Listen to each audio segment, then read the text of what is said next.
जय हिंद, जय भारत, वंदे मातरम। सभी का स्वागत, अभिनंदन अपने YouTube चैनल पर। हम पढ़ रहे हैं राजस्थान का इतिहास एवं संस्कृति के अंतर्गत राजस्थान का इतिहास एक परिचय में। आज वाली क्लास में हम पढ़ेंगे बीकानेर का राठौड़ वंश और इस वंश से संबंधित महत्वपूर्ण शासकों को पढ़ने जा रहे हैं। इससे पहले वाली क्लास में हमने मेवाड़ का इतिहास और मारवाड़ का राठौड़ वंश पढ़ लिया था। आज वाली क्लास में बीकानेर से संबंधित जो शासक इम्पोर्टेंट है उनको हम पढ़ने वाले हैं। स्टार्ट करते हैं अपनी क्लास। राजस्थान कर्मचारी चयन बोर्ड जयपुर द्वारा आयोजित राजस्थान समान पात्रता परीक्षा अर्थात राजस्थान सीईटी सीनियर सेकेंडरी स्तर के लिए चाक्षु पब्लिकेशन के द्वारा सबसे बेस्ट बुक प्रकाशित की जा रही है, जिसके अंतर्गत मिलेगा राजस्थान का इतिहास, कला, सांस्कृतिक, साहित्य, परंपरा और विरासत, भारत एवं राजस्थान का भूगोल, राजस्थान पर विशेष बल के साथ भारतीय राजनीतिक व्यवस्था, राजस्थान की अर्थव्यवस्था, दैनिक विज्ञान, तार्किक विवेचन एवं मानसिक योग्यता, सामान्य हिंदी, इंग्लिश, कंप्यूटर का ज्ञान समसामयिक करना, अर्थात सभी सब्जेक्ट पर यह आधारित, जिसमें आपको 20 प्रैक्टिस सेट, व्याख्यात्मक सहित 2900 से भी अधिक बहुविकल्पीय प्रश्न है।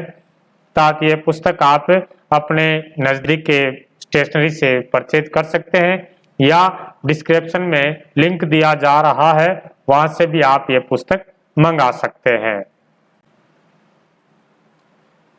बीकानेर के राठौड़ वंश और इस वंश के प्रतापित शासक में सबसे पहले हम पढ़ रहे हैं राव बीका। राव बीका शासनकाल याद रखोगे आप। राव बीका जी का शासनकाल 1465 से 1504 ईस्वी तक। 1465 से 1504 तक बीकानेर के जो शासक रहते हैं वो राव बीका जी हैं। तो राव बीका जी के बारे में पढ़ते हैं। सबसे पहले बीका जी आए। बीका मारवाड़ के शासक राव जोधा का पुत्र था। इन्होंने जोधपुर नगर बसाया था, राव जोधा। उस जोधा का बेटा था राव बीका। अपने पिता के द्वारा व्यंग किए जाने पर 1465 ईस्वी में जांगल प्रदेश आ जाते हैं। और जांगल प्रदेश, जिसको हम कहते हैं बीकानेर वाला क्षेत्र, जांगल प्रदेश के नाम से जाना जाता था। तो इस क्षेत्र में कब आ जाते हैं? 1465 ईस्वी में। किंवदंती है कि करणी माता की कृपा से नवीन राज्य स्थापित करने में सहायता मिलती है। करणी माता के आशीर्वाद से इन्होंने नए राज्य की स्थापना की है। एक दूसरी मान्यता के अनुसार जांगल प्रदेश को राव बीका और जाट सरदार नरा ने मिलकर के जीता था। राव बीका और जाट सरदार नरा ने मिलकर के इसको जीता था और दोनों के नाम पर इस क्षेत्र का नाम क्या पड़ जाता है? बीकानेर नाम पड़ जाता है। तो बीका और नेर, बीका जी के नाम पर बीका और जाट सरदार नरा के नाम पर इसका नाम बीकानेर पड़ा है। भाटी, चौहान, खींचिया, कायम खानी आदि स्थानीय शक्तियों की फूट का लाभ उठा करके उसने अनेक गांवों पर अधिकार कर लिया। राव बीका जी ने पुंगल के राव सेका की पुत्री से विवाह कर उसने अपनी स्थिति को और मजबूत कर लिया और 1488 ईस्वी में बीकानेर नगर की स्थापना कर ये राठौड़ों की सत्ता का दूसरा प्रमुख केंद्र बनाया है। पहला केंद्र कौन सा था? जोधपुर है। और राठौड़ों की सत्ता का दूसरा प्रमुख केंद्र कौन सा आ रहा है? तो दूसरा प्रमुख केंद्र है बीकानेर। ओके जी। तो बीकानेर नगर की स्थापना कब हुई है? तो बीकानेर नगर की स्थापना 1488 में हुई थी, है ना। और ध्यान रखना, अक्षय तृतीया के दिन इसकी स्थापना होती है। अक्खा तीज। राजस्थान के किस नगर की स्थापना अक्षय तृतीया के दिन हुई है? तो हम बताएंगे बीकानेर नगर की स्थापना अक्षय तृतीया के दिन हुई है। और उसने देशनोक में करणी माता के मंदिर का निर्माण करवाया था। जो देशनोक में मंदिर है करणी माता जी का, जो मूल मंदिर का निर्माण राव भिकाजी के द्वारा ही करवाया गया है। तो ये बातें हमारे को बीकानेर में ध्यान रखनी है। कौन कौन से एक बार वापस देख लेते हैं।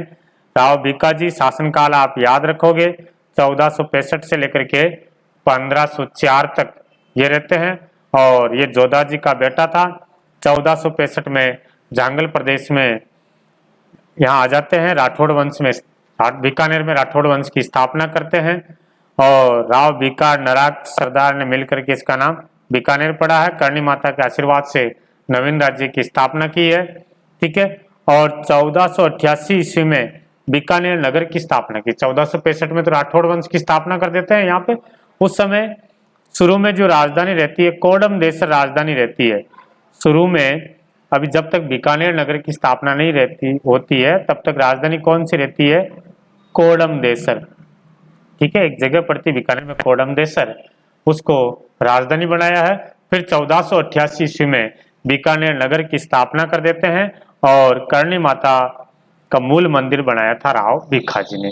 ये बातें राव भिकाजी में ध्यान रखनी है। राव भिका की मृत्यु के बाद में उनका जो बेटा था राव नरा शासक बनते हैं। राव नरा थोड़े से समय के लिए शासक रहता है और राव नरा की हो जाती है निसंतान मृत्यु।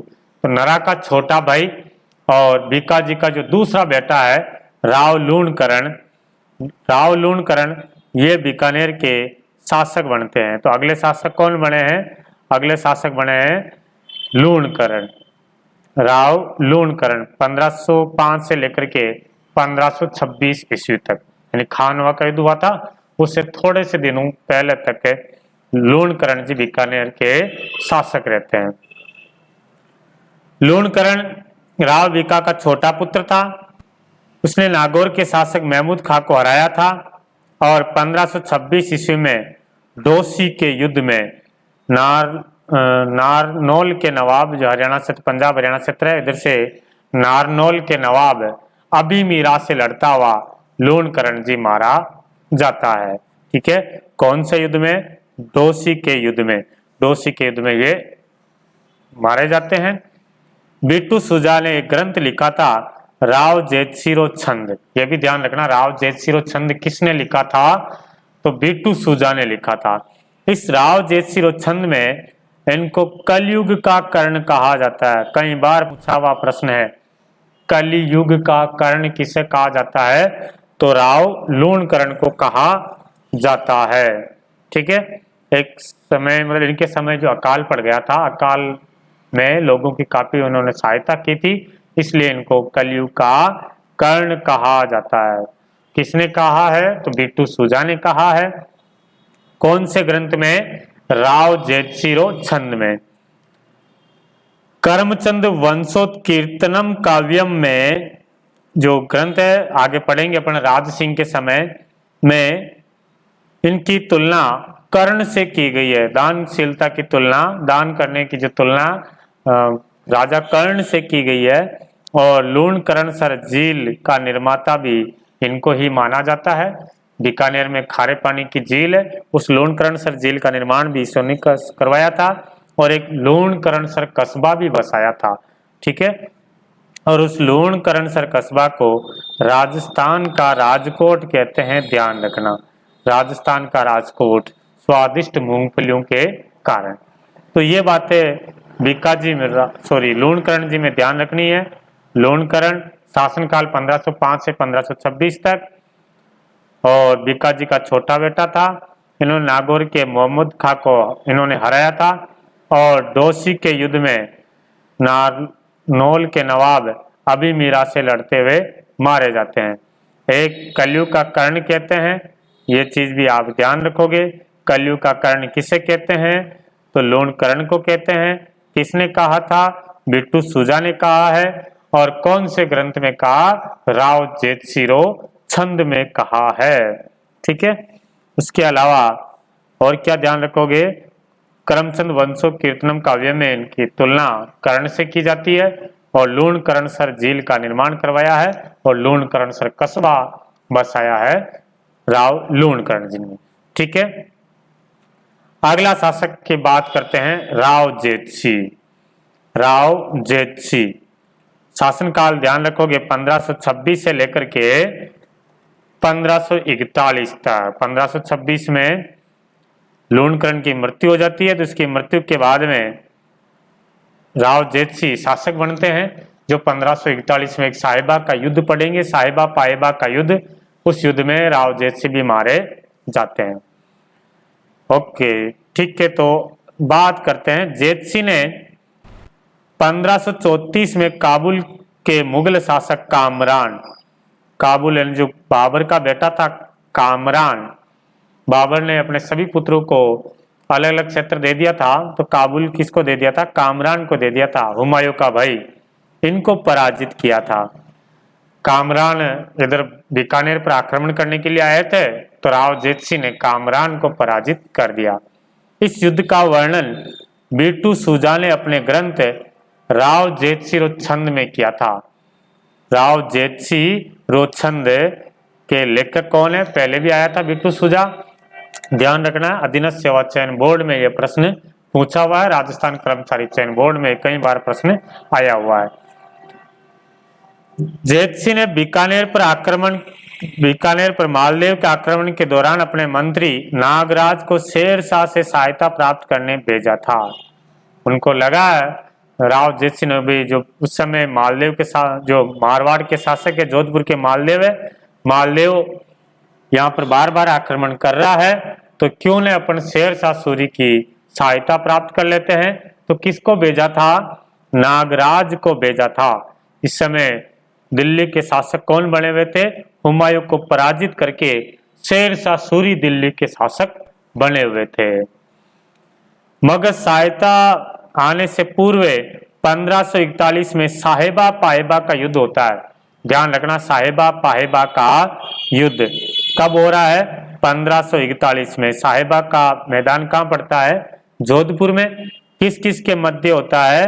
तो ये साहेबा का युद्ध होता है मालदेव वर्सेज मारवाड़ का, जोधपुर का मालदेव और बीकानेर का राव जेतसी के बीच में होता है। और इस साहेबा पाहेबा के युद्ध में मालदेव ने जेतसी को मार दिया है और बीकानेर पर किसका अधिकार हो जाता है? मालदेव का अधिकार हो जाता है। ठीक है, तो ये बातें राव जेतसी के अंदर आपको ध्यान रखना है। एक तो राव जेतसी का शासनकाल 1526 से लेकर के 1541 तक है, और 1534 में बाबर का बेटा हुमायूं का भाई कामरान को पराजित किया, जिसका वर्णन बीटू सूजा ने राव जेतसी रोच्छंद में किया है।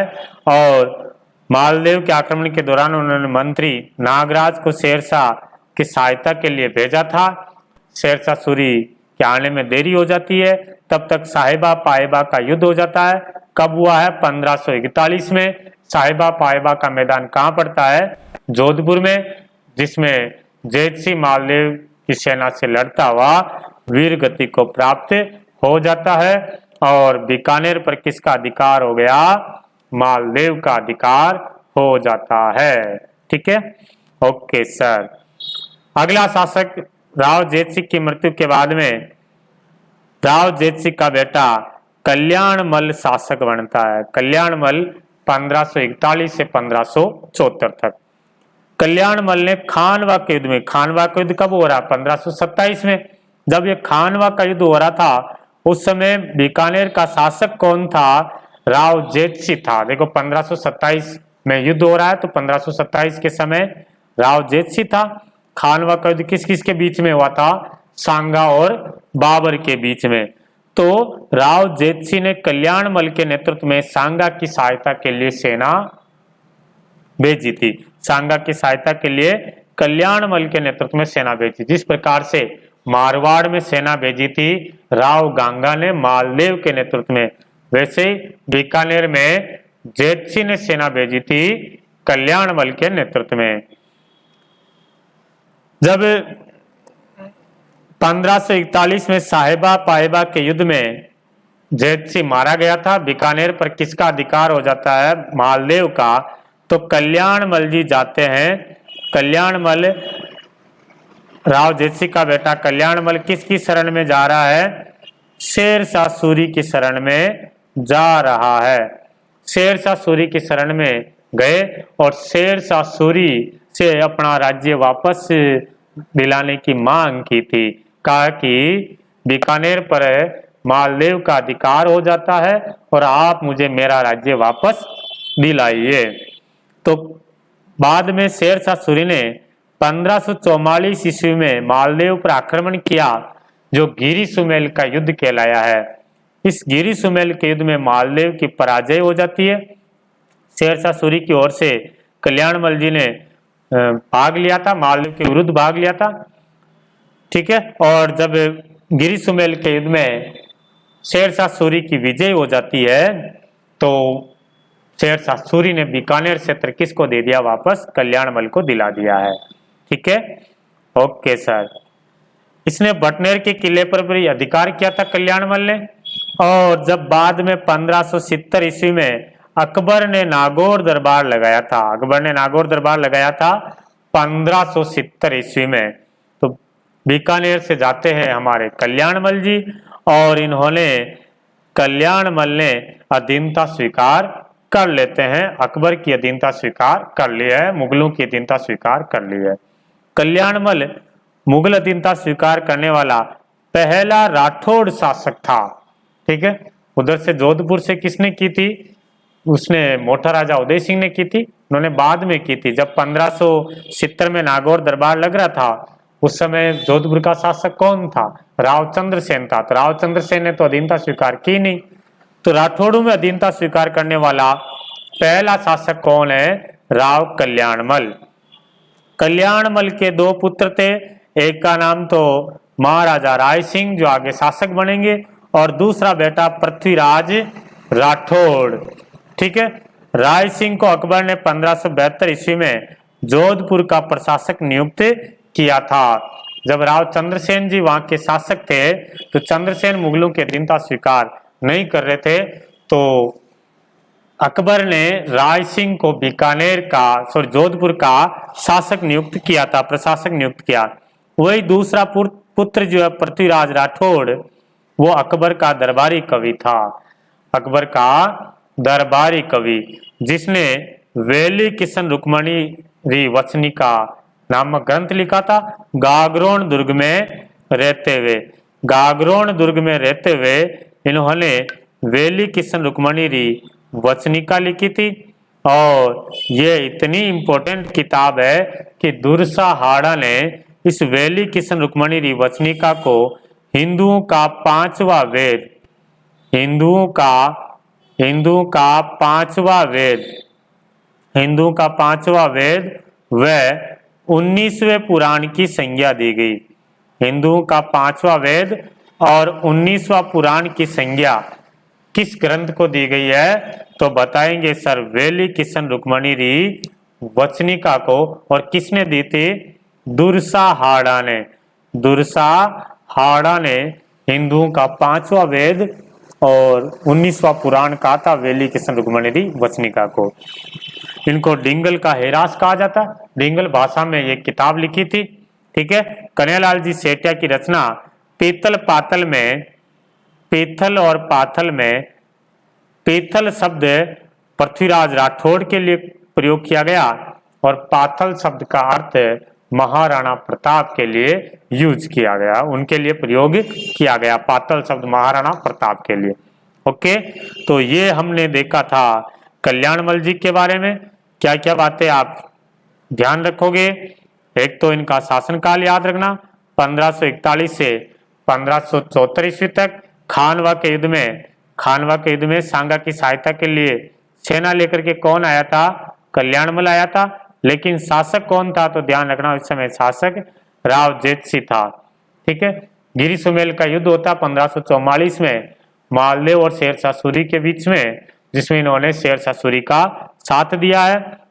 1570 ईस्वी में नागौर दरबार में, अकबर का जो नागौर दरबार है उसमें भाग लिया है और अधीनता स्वीकार कर ली थी। और मुगलों की अधीनता स्वीकार करने वाला ये पहले शासक थे। इनके बेटे थे पृथ्वीराज और राय सिंह को 1572 में जोधपुर का प्रशासक नियुक्त किया गया, और दूसरा बेटा पृथ्वीराज जो अकबर का दरबारी कवि था, जिन्होंने वेली किशन रुक्मणी वचनिका नामक ग्रंथ लिखा है। ठीक है, फिर कल्याणमल की मृत्यु हो जाती 1574 में, और उनकी मृत्यु के बाद में अगला शासक बनता है राव राय सिंह, महाराजा राय सिंह भी कहते हैं, जिनको मुगल साम्राज्य का स्तंभ माना जाता है। 1574 से 1612 तक जो बीकानेर के शासक राय सिंह रहते हैं। 1570 ईस्वी में अकबर के नागौर दरबार के समय मुगल सेवा में सम्मिलित हो गए हैं, और इसने अकबर के गुजरात अभियान और कंधार अभियान में अपनी वीरता दिखाई है। अकबर ने 1574 ईस्वी में जोधपुर का इनको प्रशासक नियुक्त किया गया है। ठीक है, 1574 ईस्वी में राय सिंह को महाराजा धीराज की उपाधि के साथ बीकानेर का ये शासक बनते हैं। तो किस शासक ने महाराजा धीराज, बीकानेर के किस शासक ने महाराजा धीराज की उपाधि धारण की? तो राय सिंह जी, और ये उपाधि कौन दे रहे हैं? अकबर दे रहा है। ठीक है जी।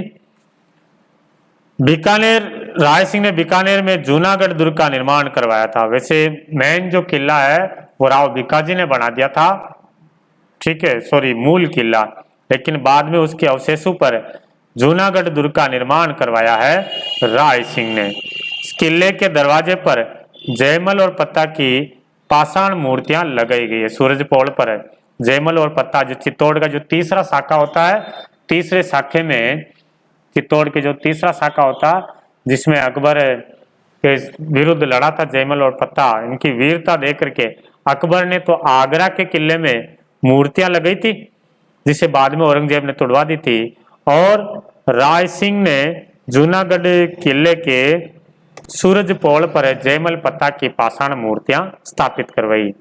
किले के भीतर इसने एक प्रशस्ति लिखवाई है, जिसे राय सिंह प्रशस्ति कहा जाता है। देखो, राज प्रशस्ति आ जाए तो राजसमंद जिले में है, और राय प्रशस्ति आ जाए तो राय प्रशस्ति कहाँ है? राय प्रशस्ति बीकानेर में है, जिसमें राव भिक्का से लेकर के राय सिंह तक के शासकों की उपलब्धियों का वर्णन है। ठीक है, राय प्रशस्ति। इसके समय भीषण अकाल पड़ा था। राय सिंह जी के समय एक अकाल पड़ गया था, जिससे निपटने हेतु बहुत धन खर्च किया, और इसीलिए मुंशी देवी प्रसाद ने इनको राजपुताने का कर्ण कहा है। तो राजपुताने का कर्ण किसे कहा जाता है? राय सिंह को कहा जाता है। किसने कहा है? मुंशी देवी प्रसाद ने। जबकि लोन कर्ण को कलयुग का कर्ण कहा जाता है। किसने कहा था? बिट्टू सूजा ने कहा था। ठीक है, तो एक तो कलयुग का कर्ण ध्यान रखना है, और एक राजपुताने का कर्ण। इनको तो बिट्टू सूजा ने कहा था कलयुग का कर्ण, और राजपुताने का कर्ण मुंशी देवी प्रसाद ने कहा था। ठीक है, अगला शासक की बात करते हैं। नेक्स्ट जो शासक है वो कौन है? वो बनता है राव कर्ण सिंह। अगले शासक कर्ण सिंह बन जाते हैं। बीच में और भी शासक आए हैं, बट हम यहाँ पे जो शासक दे रखा है वो कौन सा शासक दे रखा? कर्ण सिंह दे रखा है। तो कर्ण सिंह के बारे में बात करते हैं। कर्ण सिंह 1631 से लेकर के 1668 तक ये शासक रहते हैं। ठीक है, कर्ण सिंह ने मुगल सम्राट शाहजहां के दक्षिण अभियानों में महत्वपूर्ण भूमिका निभाई थी। शाहजहां के समय इन्होंने महत्वपूर्ण भूमिका निभाई थी दक्षिण अभियानों में, और जाखनिया गांव की सीमा को विवाद को लेकर के नागौर के अमर सिंह, जिनका शासनकाल रहता है 1642 से 1644 में, मत्तीरे की राड़ लड़ी थी। मत्तीरे की राड़ कब हुई थी? 1644 ईस्वी में। और किस किस के मध्य? बीकानेर के शासक कर्ण सिंह और नागौर का अमर सिंह के बीच में मत्तीरे की राड़ होती है। ठीक है, यह भी ध्यान रखना। मुगल उत्तराधिकारी के युद्ध में के समय कर्ण सिंह जी तटस्थ रहते हैं। जो शाहजहां के बेटे थे औरंगजेब, दारा शिकोह, शुजा मुराद, इनके बीच में जो युद्ध चल रहा था, उस समय कर्ण सिंह जी किसी का साथ नहीं देते हैं, मगर युद्ध में औरंगजेब का पलड़ा भारी देख करके अपने पुत्र पदम सिंह और केसरी सिंह को औरंगजेब की सहायता के लिए भेज देते हैं। जब औरंगजेब की विजय होती दिख रही थी तो इन्होंने सेना भेज दी थी औरंगजेब की सहायता के लिए। औरंगजेब के शासक बनने के उपरांत वे अपनी सेवा में उनकी सेवा में चले जाते हैं। ठीक है। चिंतामणि भट्ट के ग्रंथ सुख सप्तती में इनको जांगलधर बादशाह कहा जाता है। तो ध्यान रखना, जांगलधर बादशाह की उपाधि किसको मिली है? कर्ण सिंह को मिली है। और किस ग्रंथ में मिलती है? तो सुख सप्तती में, जिसके राइटर कौन है? चिंतामणि भट्ट है। तो जांगलधर बादशाह कर्ण सिंह को कहा जाता है। कर्ण सिंह ने साहित्य कल्पद्रुम और उनके दरबारी जो विद्वान है गंगानंद मैथिल ने कर्ण भूषण और काव्य डाकिनी नामक ग्रंथ लिखे हैं। तो कर्ण सिंह जी ने तो साहित्य कल्पद्रुम और इनके दरबारी कवि गंगानंद मैथिल ने कर्ण भूषण और काव्य डाकिनी नामक ग्रंथ लिखे हैं। तो ये चीजें ये शासक बीकानेर के राठौड़ वंश में दे रखा है। उसके अलावा आप आगे सूरत सिंह, सरदार सिंह, है ना, रतन सिंह और एक अनूप सिंह भी और आया था इनके बाद में, अनूप सिंह जिनको माही बरातिव की उपाधि दी है औरंगजेब ने, वो भी ध्यान रखना। औरंगजेब ने माही बरातिव की उपाधि दी थी। ठीक है, औरंगजेब को, किसको? अनूप सिंह को। और एक गंगा सिंह जी बहुत इंपॉर्टेंट है, वो भी आप और पढ़ना इसके अलावा। ठीक है, तो वीडियो को लाइक करना, कमेंट करना और चैनल को तो सब्सक्राइब कर रखा होगा। मिलेंगे अपन अगले वीडियो में, तब तक के लिए जय हिंद, जय भारत, वंदे मातरम।